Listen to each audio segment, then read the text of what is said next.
Guys इस video को पूरा देखना। और दिवाली में राम जी की जगह लक्ष्मी जी को क्यों पूजा जाता है, ये सारा विधि और सब कुछ बताया गया है कि क्यों पूजा जाता है लक्ष्मी जी को। सब कुछ देखना, पूरा वीडियो देखना, तभी आप लोगों को समझ आएगा। और लाइक सब्सक्राइब करना मत भूलना दोस्तों, शेयर भी कर देना, ज़्यादा से ज़्यादा शेयर कर देना। सब कुछ बताया गया है इस वीडियो में। इस समय देश में एक ही सवाल चल रहा है और कोई भी इसका उत्तर दे ही नहीं पा रहा है। सवाल यह है कि दीपावली हम राम भगवान के आगमन की खुशी में मनाते हैं, तो फिर उस दिन लक्ष्मी माता की पूजा क्यों करते हैं। दूसरा सवाल यह है, जब लक्ष्मी माता विष्णु भगवान की पत्नी है तो लक्ष्मी माता की पूजा गणेश जी के साथ क्यों होती है। देखो, दीपावली का पर्व दो युग से जुड़ा हुआ है, एक सतयुग और एक त्रेता युग।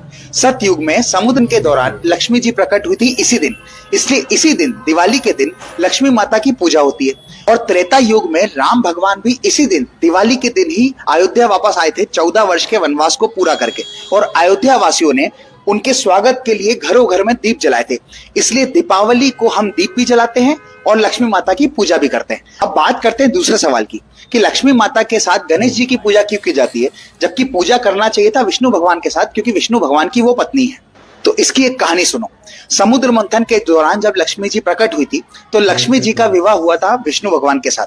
तो विष्णु भगवान ने लक्ष्मी माता को एक आशीर्वाद दिया था कि लक्ष्मी धन की देवी होगी और विश्व के सभी लोगों का कल्याण करने का काम किसका रहेगा, लक्ष्मी माता का। और उनके सहयोगी के रूप में उन्होंने कुबेर भगवान को छोड़ दिया था। और कुबेर भगवान एक ऐसे भगवान थे जो लक्ष्मी माता के कहने पर धन देते थे लोगों को, लेकिन कुबेर बड़े कंजूस थे, ये जल्दी अपने पास से धन निकालते नहीं थे।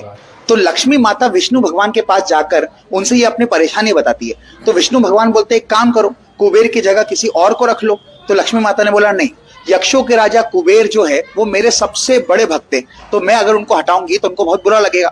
तो इसका निवारण करने के लिए विष्णु भगवान ने क्या किया, सारे भगवानों का चेहरा देखा, उसमें सबसे चतुर भगवान इनको मिले गणेश जी। तो इन्होंने गणेश जी को बोला, जाकर लक्ष्मी जी की मदद करो।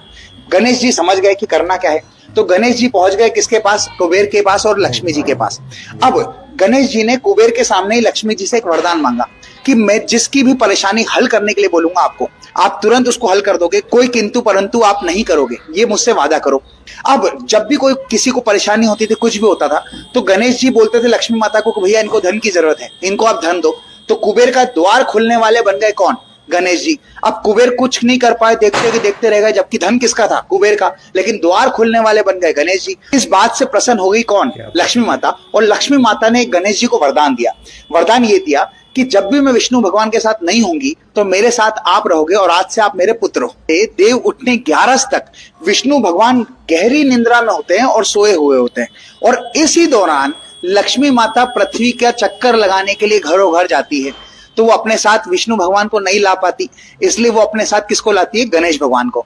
इसलिए घरों घर में लक्ष्मी माता के साथ हम किसकी पूजा करते हैं, गणेश जी की। अब एक लॉजिक समझो, जब हमको कोई परेशानी आती है, हम पैसों की डिमांड आती है, कुछ पैसों की जरूरत होती है, तो हम लक्ष्मी माता से मांगते हैं, जबकि मांगना हमको चाहिए गणेश जी से, क्योंकि गणेश जी ही तो द्वार खोल रहे हैं किसका, पैसों का। ये बात भारत के 90% लोगों को नहीं पता है, और अगर हम हिंदू है तो हमको ये बात जानना बहुत जरूरी है। इसलिए इसको आप ज्यादा से ज्यादा लोगों तक शेयर करो। गाइज अगर वीडियो थोड़ा भी अच्छा लगा हो तो वीडियो को ज़्यादा से ज़्यादा शेयर कर देना, कि सबको पता लगे कि कैसे ये पूजा किया जाता है, किसको पूजा किया जाता है। ठीक है गाइज, धन्यवाद। सब्सक्राइब करना मत भूलना।